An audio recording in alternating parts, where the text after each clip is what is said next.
तोला मैं चाहता हूँ जानू, दिलो जान से तोला मैं चाहता हूँ लाली। भले मान के थाऊं झनी मांग, भले मान के थाऊं झनी मांग। दिलो जान से तोला महू चाहता हूँ गोयल, दिलो जान से तोला महू चाहता हूँ गोयल। ईमान से कहता हूँ ईमान, ईमान से चाहता हूँ ईमान। तोरा भैया सगा कहूँ देबे दगा, तोरा भैया सगा कहूँ देबे दगा। मोरे छूट जाही गौ की परान, ईमान से चाहता हूँ ईमान। भले मान के थाऊं झनी मांग।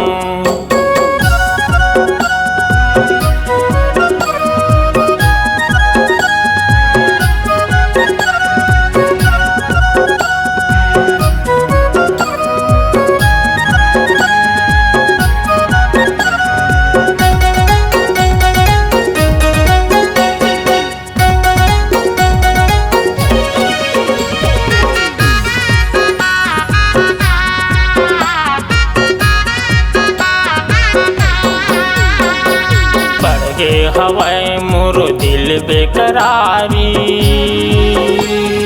जब ले सुने हाँ तोर शादी की तैयारी।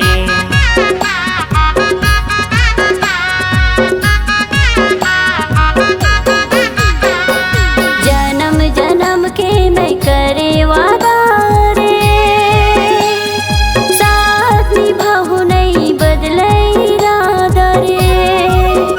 तोरा भैया सगा कहूँ देबे दगा, तोरा भैया सगा कहूँ देबे दगा। मोरे छूट जाही गौ की परान, ईमान से चाहता हूँ ईमान। भले मान के थाऊं झनी मांग।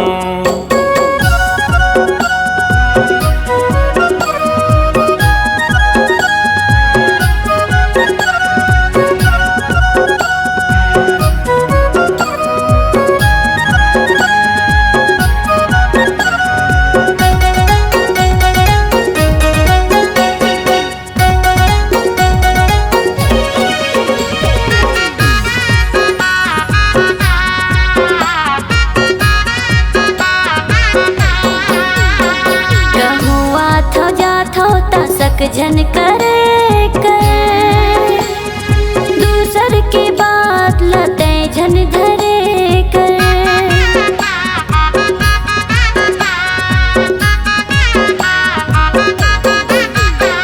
कबू तोरा ने ऐसन झन बोले कर, मीठ माया माझन महुरा घोरे कर।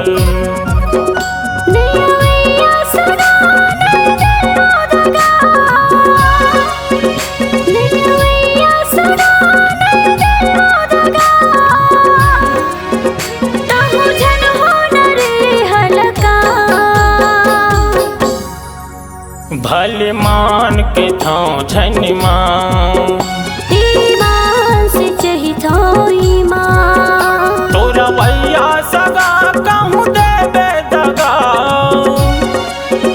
तोरा भैया सगा कहूँ देबे दगा। मोरे छूट जाही गौ की परान, ईमान से चाहता हूँ ईमान। ईमान से चाहता हूँ ईमान, ईमान से चाहता हूँ ईमान। ईमान से कहता हूँ ईमान।